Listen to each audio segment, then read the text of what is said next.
के श्रेष्ठ तथागत बुद्ध, भारतीय संविधान के शिल्पकार एवं बुद्धायन धम्मा ग्रंथ के निर्माता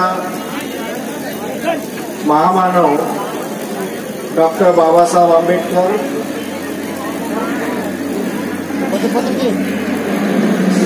महात्मा राष्ट्रपिता सावित्रीबाई फुले, छत्रपति शाहू महाराज, संत कबीर, रैदास जी, आदरणीय कांशीराम जी, ये सभी महापुरुषों को मैं नमन करता हूँ। धम्मभूमि के संस्थापक एवं कार्यकुशल पूरे भारत के अंदर जिनका नेतृत्व सभी 22 राज्यों ने मान्य किया है, ऐसे हमारे आदरणीय भत्ते करुणाशील राहुल जी, भिक्खु संघ एवं सभी उपासक उपासिका श्रावक संघ, सभी को नमो बुद्धाय, जय भीम। मैं आर्य नागार्जुन सुरेश ससाई, जो मूल के जापान के हैं, उनका शिष्य हूँ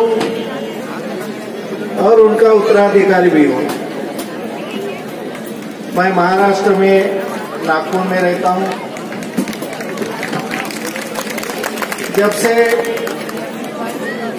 धम्मभूमि के कार्य का मुझे परिचय मिला तो मैं महाराष्ट्र से नागपुर से चलकर आकर भंते जी के संघ में शामिल हो गया और पूरे भारत में जो दक्षिण भारत है, जहाँ तमिलनाडु है, केरला है, महाराष्ट्र है,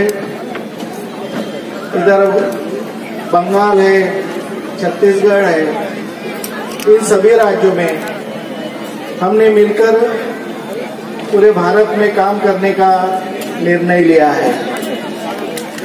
ये निर्णय क्यों लिया है? इसके पहले भी मैंने भारत में पूरी तरह से इधर उधर जाकर के देखा, भिक्खु संघ को भी देखा, लेकिन जब मुझे पता चला कि भत्ते करुणाशील राहुल जी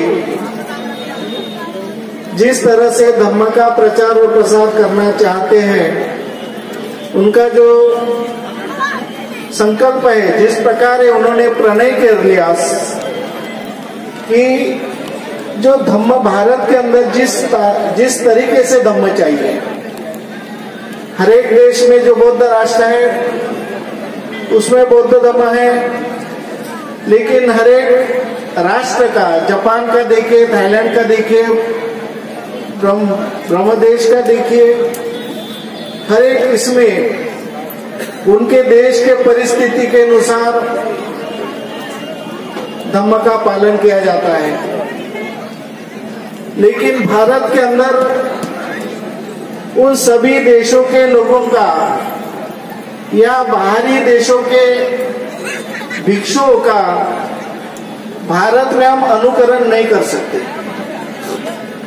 क्योंकि भारत में जिस तरह की परिस्थिति है,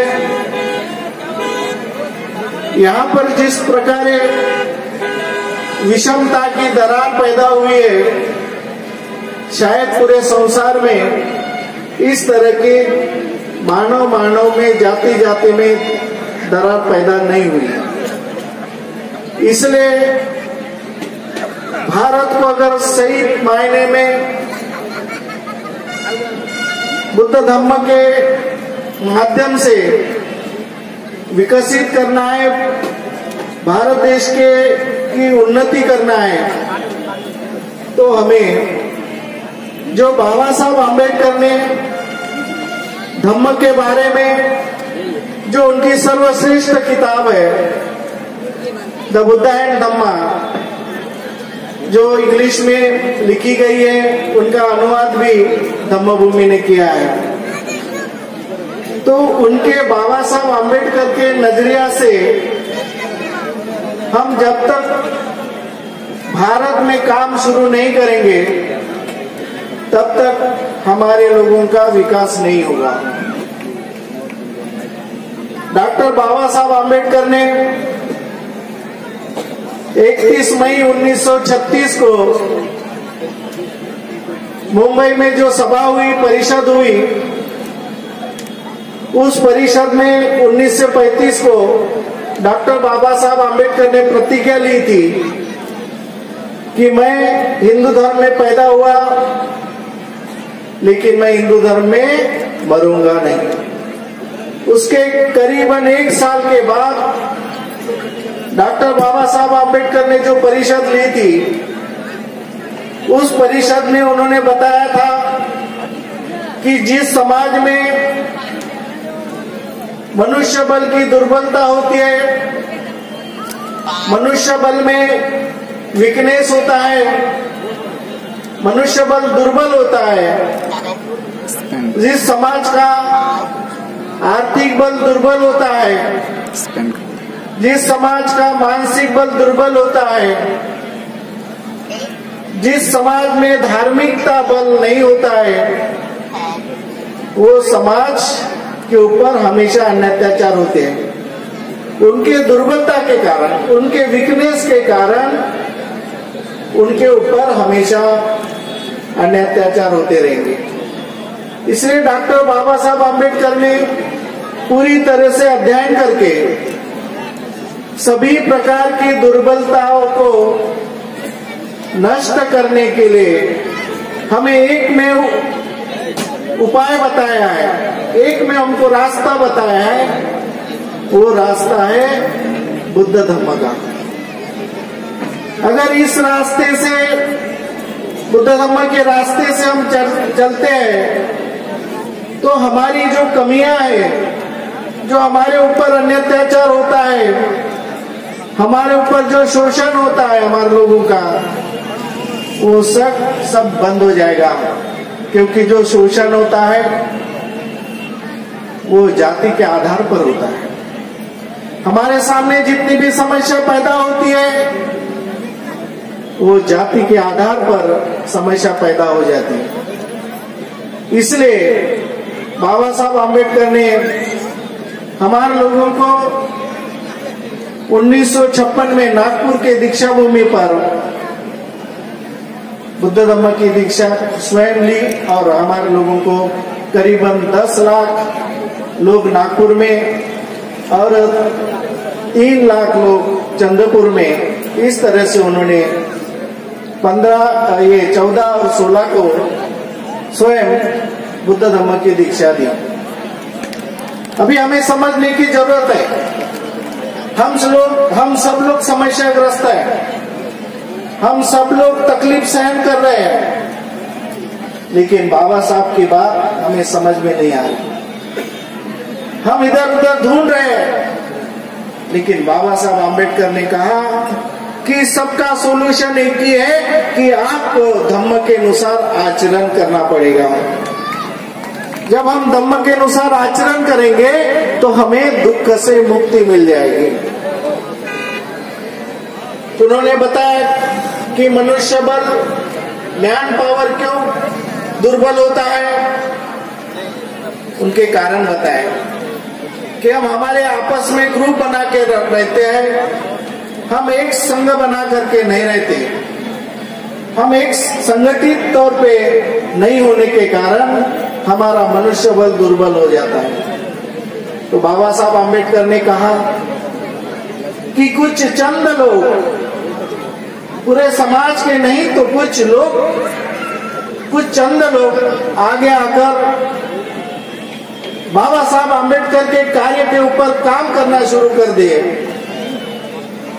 तो ये चंद लोग ही समाज में परिवर्तन कर सकते हैं। और ये समाज में परिवर्तन करने के लिए तथागत बुद्ध ने कहा कि धम्म का केंद्र बिंदु क्या है। सेंटर ऑफ धम्मा क्या है? बुद्ध धम्म का केंद्र बिंदु क्या है? केंद्र बिंदु बुद्ध धम्म का मानव है, इंसान, और उसमें जो मानवतावाद निर्माण करना, ये केंद्र बिंदु है। इसी रास्ते पर धम्म भूमि का कारवां आगे बढ़ रहा है।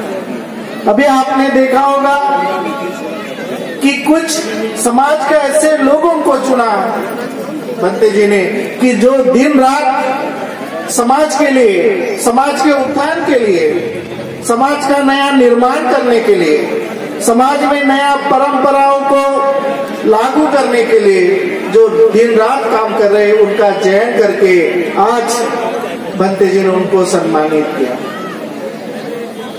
भंते जी की चाहत है कि ऐसे लोग अगर बढ़ते जाएंगे तो हमारा मनुष्य बल बढ़ जाएगा। दूसरा, उन्होंने कहा कि हम आर्थिक रूप से दुर्बल रहे, हम गरीब रहे, हम दरिद्र रहे तो हमारा शोषण हो जाएगा, और पैसे के वजह से हम लोगों को खरीदा जा सकता है और हम लोग बिक जाते हैं। इसलिए डॉक्टर बाबा साहब अम्बेडकर ने कहा कि हमारी आर्थिक दुर्बलता कम करने के लिए हमें आर्थिक क्षेत्र में भी आगे बढ़ना चाहिए। हमारे में टैलेंट है, हमारे में जुनून है, हम परिश्रम करने वाले लोग हैं, मेहनत करने वाले लोग हैं। बाकी जाति के लोग व्यापार में, व्यवसाय में आगे बढ़ जाते हैं और अमीरी के तरफ बढ़ जाते हैं। हम क्यों नहीं व्यापार में, व्यवसाय में आगे बढ़ सकते हैं? क्योंकि हमारे में वो ताकत है, हमारे में भी वो बुद्धिमत्ता है, हमारे में भी टैलेंट है। इसीलिए इसका सोच समझ करके भंते जी ने एक व्यापार मेला, व्यापार का भी कार्यक्रम धम्म के साथ में जोड़ दिया है। आज उसका एक उद्घाटन भी होने वाला है कि जो भंते जी ने जो धम्म व्यापार के बारे में, आज पूरे भारत के अंदर एक में ऐसे भंते जी है कि जो धम्म के साथ उन्होंने व्यापार व्यवसाय को भी जोड़ दिया। वो चाहते हैं कि जो धम्म का काम करने वाले लोग हैं वो गरीब न रहे, दरिद्र न रहे, हर एक आदमी अपनी अच्छी से जिंदगी जी सके, किसी का मांग करके नहीं। कांशीराम जी कहते थे कि हमें ऐसे बौद्ध चाहिए। जब महाराष्ट्र में आते थे, महाराष्ट्र के लोग उनको बड़े परेशान करते थे, बौद्ध क्यों नहीं होते, बौद्ध क्यों नहीं होते।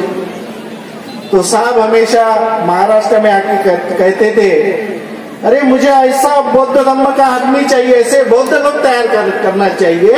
मैं ऐसा चाहता हूँ कि ऐसे बौद्ध लोग निर्माण हो जो दे सके, जो दान दे सके, धम्म को कुछ दे सके।